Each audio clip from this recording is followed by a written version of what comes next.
Hare Krishna, Mataji, we cannot still hear you. You're unmute, but Hare Krishna. yes, Mataji, we can hear you. Thank you. Om Namo Bhagavate Vasudevaya. Om Namo Bhagavate Vasudevaya. Om Namo Bhagavate Vasudevaya. Narayanam Namaskritya Naram Chiva Narotavam Devim Saraswati Vyasam Tato Jayamudret.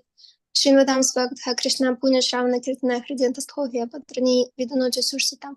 Nashta Presha Padrashunitям Bhagavate Sivaya Bhagavate Utamashlokia Bhaktir Bhavatanashtaki. We will be reading today Canto 4, Chapter 8, Text 58 to 60. Text 58.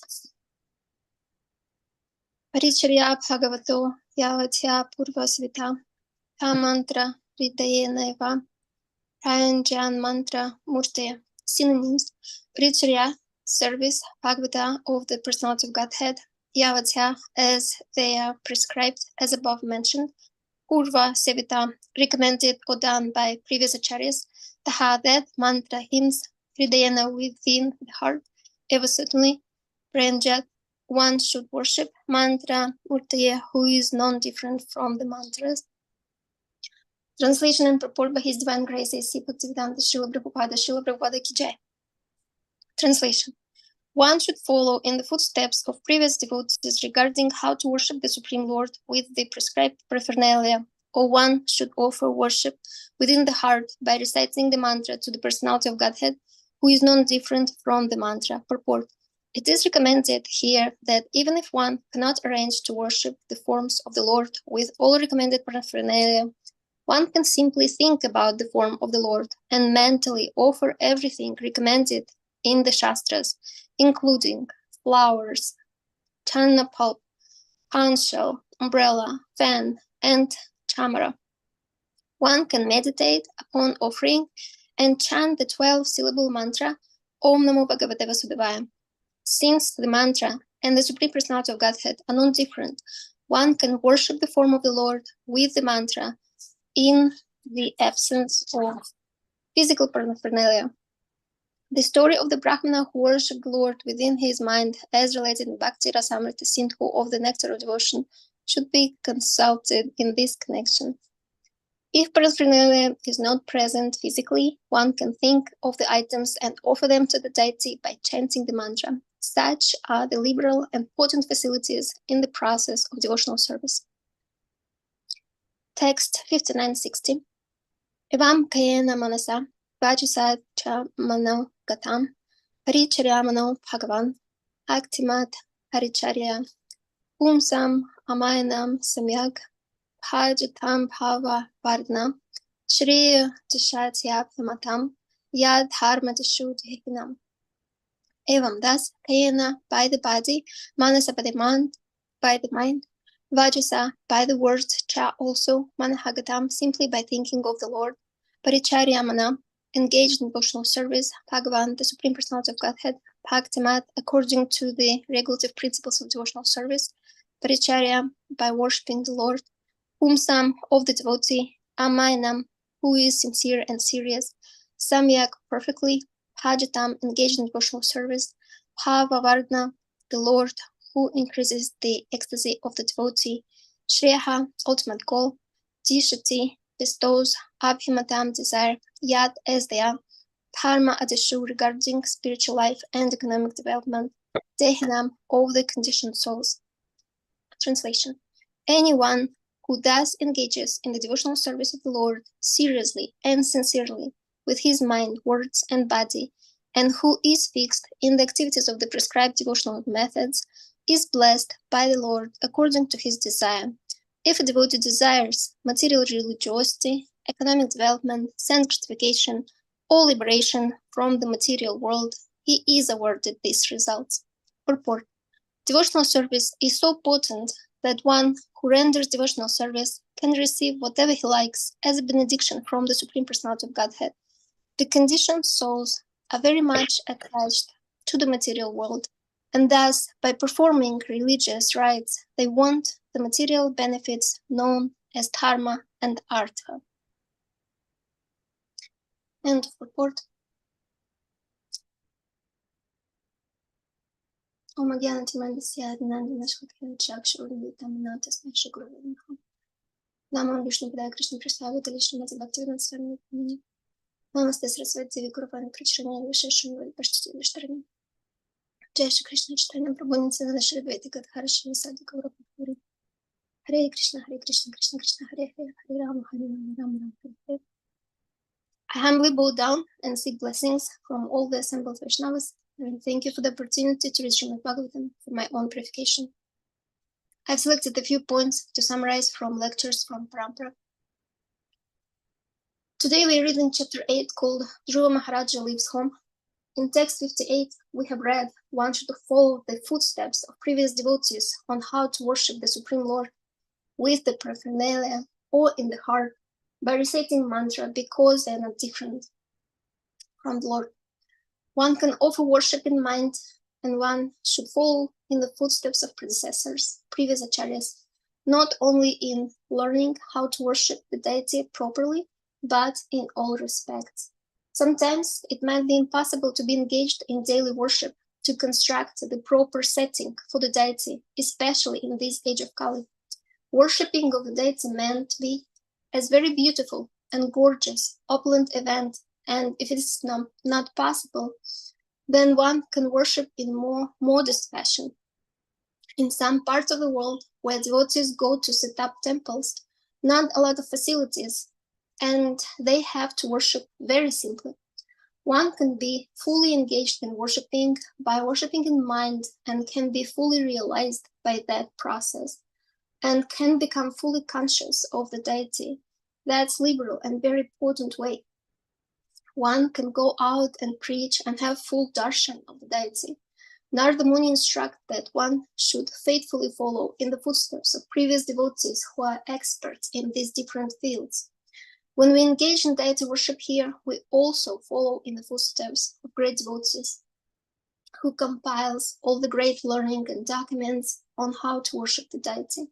Prior to Kali Yuga, everyone remembered everything. Everyone could remember every word they heard. They could repeat it, and nothing needed to be written down. People's memory was so sharp that they could repeat anything they heard once. They were learning very quickly. Worshipping the deity is something we are following very strictly according to methods given to us by the previous acharyas, as this coming down from Krishna himself. The articles that being offered, the way they are being offered, the movements that are made before and during offering, the color of the clothes, the style, everything is very carefully articulated and passed down to us, not something that was just invented. ISKCON deity worship is very opulent, even in India, where people worship Krishna for thousands of years, because there has been a great deterioration of understanding of Krishna worship.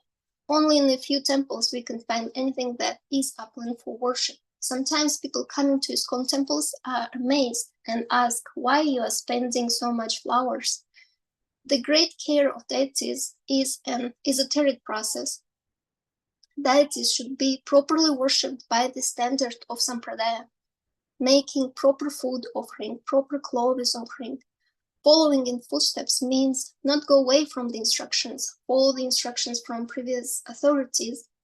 That's different from imitating footsteps. We are following the footsteps of Srila Prabhupada. When people cease to do it, then the system of following becomes the system of copying or imitating, or not really knowing what to do. It is considered more valuable to follow in the footsteps of acharyas. Sometimes it is difficult to know what is the difference between follow and imitate, because for one reason is acharya is teaching by example, and we supposed to follow what the acharya does, not just what he says.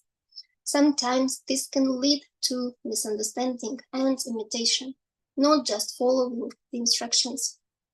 Many people try to be like the person, not follow the instructions of the person. This is common in material world, especially nowadays of questioning authorities and not wanting to accept anybody's order, revolutionary thinking. It is popular to do what feels right and good, and the result of that, after a couple of 100 years, has been that people are feeling more and more stressed they have more and more anxiety, more and more bewilderment about what to do and how to decide things. If I do what I want, is that good? Children are sent to public schools where teachers also doing what they feel like doing, and parents don't think that's right. Many schools like slaughterhouses. Kids come home beaten or drug addicted, victimized by opposite sex, or so many things. There is attractiveness in following instructions and in orderly existence, in being submissive and bowing down. Like a swing in a different direction, people wanted great freedom, and because of that, they got a lot of diseases and other bad things. In text 5960, we have read how potent is the devotional service of the Lord with one's mind, words, and body. Their sincerity and serious approach in devotional service is very important.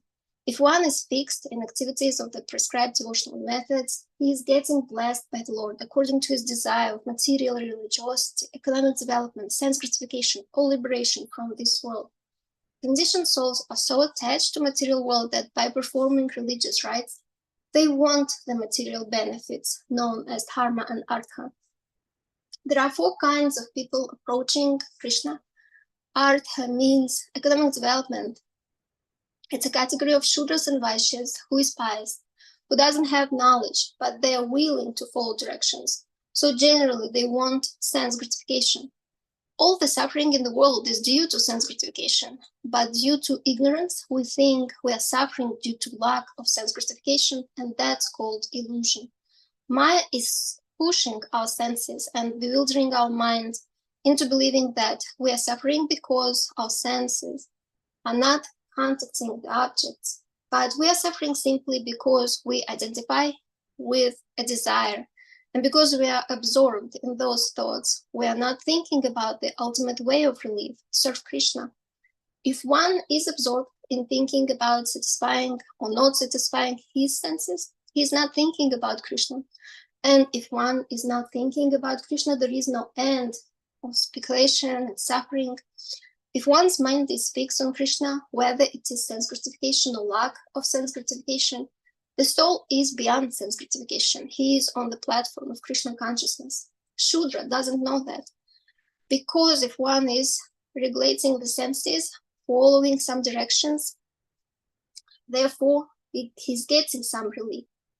By following the 4 principles, no illicit sex, no meat eating, no gambling, no intoxication, this is refrain us from suffering. Nowadays, people think that these poor devotees, they are suffering because those people are not engaged in these 4 principles. They don't know. So we have a few Vaishyas who is cheating everyone, and everyone else is being cheated, being offered the opportunity of sense gratification that doesn't really exist, being told that if you buy this or that, your senses will be gratified, but they never gratified, so that's cheating. And the people who are cheating buy the house outside of the city, where there is a fresh air, clean water, peace, good food. And the people who are being promised so much happiness if you just work very hard, they live in some congested place where there is no clean air, no fresh water, no nice relationships, and they're full of anxiety. People with little intelligence, little power and development, they engaged in claiming that these different activities make you happy, use the energy in sense gratification, satisfying sinful desires, hoping to be happy. But they can never become happy. The true happiness is coming only from sincere devotional service. Another category of people, inquisitive, researching how to better use the material nature to satisfy their senses. Those with little knowledge, they have to get it from Vedas. Vedas are coming or expressed by Brahmanas. The administrators who have a little knowledge on how to arrange this material world for happiness, they have to get their knowledge from Vedas and Brahmanas. Kshatriyas are responsible for implementing religious activities. Religious activities are meant so we can regulate our activities to get economic development, to sense gratification in such a way so we get liberated. Kshatriya is supposed to find out how to live in material world in the practical way, So the economic development and sanctification is carried in such a way that one is getting liberation. If this type of religiosity is not there, then it is called cheating, hiding karma. That type of religiosity that is not ending in liberation, which is not regulating our senses and mind, words, and our activities, that is called cheating. And ultimately, the purpose is liberation. Therefore, kinds of pious persons approaching Krishna, anyone who is approaching Krishna is considered to be pious. We need to follow proper instructions to approach Krishna and seriously engage in prescribed devotional service with help of our spiritual masters and previous acharyas. I'll stop here today. I apologize for any shortcomings during reading and summarizing. Panchakalpatarubhyascha kripasinubhyaya cha